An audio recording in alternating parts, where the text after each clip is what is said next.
থেকে নির্বাচন কমিশনের সাথে নির্বাচন চলাকালীন সময়ে যে ধারাবাহিক আলাপ আলোচনা বিভিন্ন বিষয়ে মাঠ পর্যায় থেকে আমরা যে বিষয়গুলো অবহিত হই সেই সব বিষয়ে তাদেরকে জানানো তারই একটা ধারাবাহিক মিটিং ছিল।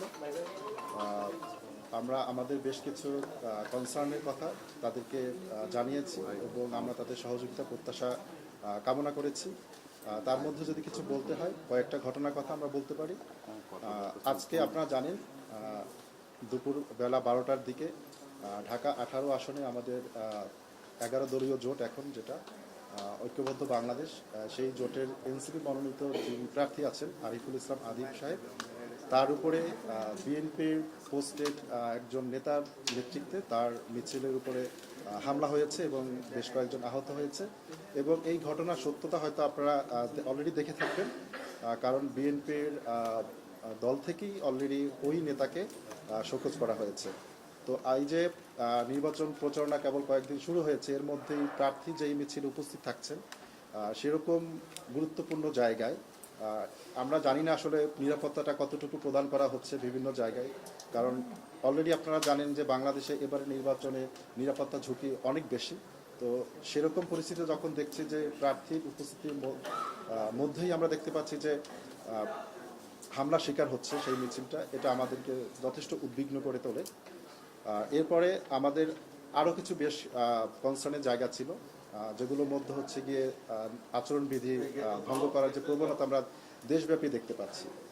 আমরা নতুন বাংলাদেশ চাই, সেই নতুন বাংলাদেশ চাওয়ার মানে এটা নয় যে নির্বাচনে যেই দলটা জিতবে তারা নতুন বাংলাদেশ প্রতিষ্ঠা করবে, কেবল সেটাই নয়। আমরা মনে করি এই যে নির্বাচনী যাত্রা শুরু হয়েছে সেই নির্বাচনী যাত্রাতেই নতুন বাংলাদেশটা কেমন হওয়া উচিত সেটার প্রতিফলন আসলে সবগুলো দলের দেখানোর একটা নৈতিক দায়িত্ব রয়েছে।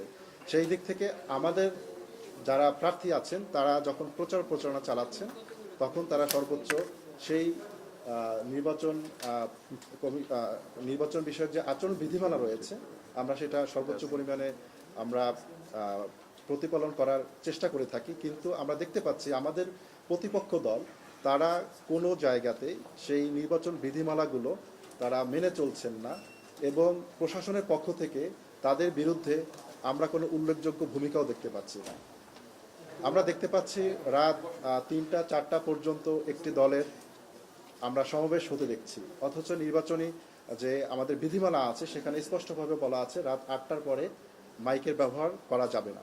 কিন্তু আমরা দেখতে পাচ্ছি যে বড় বড় ধরনের সাউন্ড সিস্টেম ইউজ করে তারা সেই সমাবেশগুলো করছেন এবং এগুলো যখন অবাধে হতে থাকে তখন দেশব্যাপী একটা বার্তা ছড়িয়ে পড়ে যে বাংলাদেশে বোধহয় আসলে নির্বাচনী আচরণ বিধিমালা যেটা রয়েছে সেটা মানার কোনো দরকার নাই। তো আমরা নির্বাচন কমিশনকে এই বিষয়টা অবহিত করেছি। আমরা চাই নির্বাচন কমিশন সুস্পষ্ট এবং প্রয়োজনীয় কার্যকরী পদক্ষেপ গ্রহণ করুক যাতে করে সকল প্রার্থী নির্বাচনী যেই আচরণ বিধিমালা রয়েছে সেগুলো মানতে বাধ্য হয়।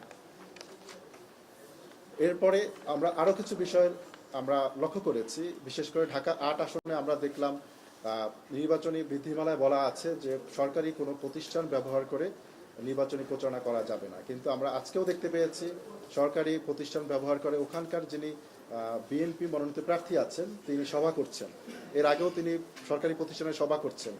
এবং যখন এই বিষয়গুলো প্রকাশ্যে ঘটে এবং কোনো ধরনের অ্যাকশন নেওয়া হচ্ছে না তখন আসলে জনগণ ভীত সন্ত্রস্ত হয়ে পড়ে। আমরা তখন এই সংসদ নির্বাচনে একটি দল হিসেবে, প্রতিযোগী দল হিসেবে তখন আমরাও আসলে আতঙ্কিত হয়ে পড়ি যে আসলে আমরা তো কোনো লেভেল প্লেইং ফিল্ড পাচ্ছি না। আপনারা এটা অবগত আছেন যে এই নির্বাচনে কোনো ধরনের পোস্টার করার বিধান নিষিদ্ধ করা, এই নির্বাচনে যে কোনো ধরনের পোস্টার টাঙানোর যেই আমরা এর আগে দেখেছি সেগুলো নিষিদ্ধ করা হয়েছে। কিন্তু আমরা দেখতে পাচ্ছি বিভিন্ন আসনে, বিশেষ করে ঢাকা 17 আসনে আমরা দেখেছি যে বিভিন্ন জায়গায় পোস্টার টাঙানো হয়েছে, যেটা সুস্পষ্ট নির্বাচনী যে আচরণ বিধিমালা রয়েছে সেটা লঙ্ঘন।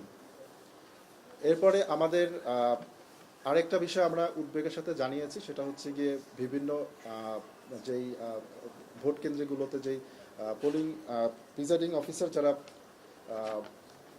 ভোট গ্রহণ পরিচালনা করবেন সেখানে আমরা দেখতে পাচ্ছি যে অতীতে বিতর্কিতভাবে যে ভোট গ্রহণ যেই আমরা নির্বাচনগুলো দেখেছি সেখানে যারা বিতর্কিত ভূমিকা যারা পালন করেছেন তাদের অনেককেই প্রিজাইডিং অফিসার হিসেবে নিয়োগ দেওয়া হচ্ছে। এটা আমাদেরকে আশঙ্কিত আমাদেরকে আসলে উদ্বিগ্ন করে তোলে যে ভোটের দিন লেভেল প্লেইং ফিল্ডটা আসলে থাকবে কিনা, কারণ তারা অলরেডি বিতর্কিত ভূমিকা পূর্বে পালন করেছেন এবং এবারও হয়তো একটা দলের হয়ে তারা এই কাজটা করতে পারেন।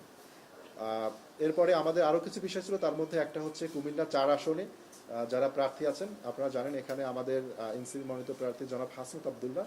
তো ওই আসনে যাতে যারা প্রার্থী আছেন, আপনারা অলরেডি জানেন যে ওখানে বিএনপি মনোনীত যিনি প্রার্থী তিনি তার প্রার্থিতা হারিয়েছেন, কারণ তিনি ঋণখেলাপি একজন। কিন্তু আমরা আশঙ্কা প্রকাশ করছি যে ওই আসনে যারা অন্য প্রার্থী আছেন তারা সুষ্ঠুভাবে নিরাপত্তার সাথে তারা নির্বাচনী প্রচারণা কাজ এবং ভোটের দিন পর্যন্ত তারা মাঠে তাদের কার্যক্রম পরিচালনা করতে পারবেন কিনা সেই আশঙ্কার বিষয়টা আমরা ইসিকে জানিয়েছি। আমরা ইসিকে অনুরোধ করেছি যাতে করে তারা প্রয়োজনীয় ব্যবস্থা গ্রহণ করেন যে ওই আসনে সকল প্রার্থী সে যে দলেরই হোক না কেন কিংবা স্বতন্ত্রই হোক না কেন তারা সকলেই যেন নিরাপত্তার সাথে তাদের নির্বাচনী প্রচারণা এবং নির্বাচনী কাজ চালিয়ে যেতে পারে। ধন্যবাদ। Thank you so very much.